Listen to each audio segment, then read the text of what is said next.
Ambassador Mukherjee. Madam, my question is it a thaw or should we see it as a management of a frozen conflict?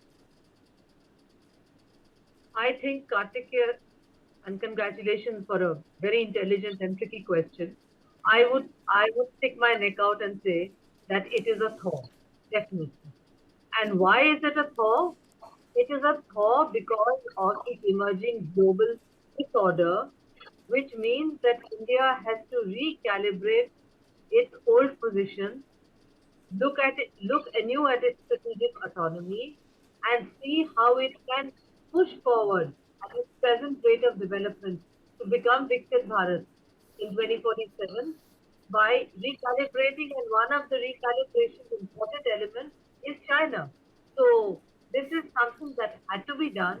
It needed to be done by a very popular leader like our Prime Minister, and it needed to be done by somebody understands the global disorder and understands how to navigate through the global disorder until it emerges into a global order.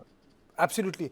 Professor Swaran Singh, generally people tend to see any movement in the domain of economy or in the domain of people-to-people movement, and attempt is to hyphenate with the pending or an issue which has been kept pending purposefully by China, border. So should we say that that has to be seen separately, not in this light? It's a completely different issue which remains frozen by China purposefully? I think understandably China believes that they are the stronger party in that asymmetric relationship, and therefore the Chinese perspective on the border is by saying that no single issue should be allowed to hold the entire relationship hostage. India has a very different take on it. India believes that relations cannot be normal as long as border is not Precisely. normalized.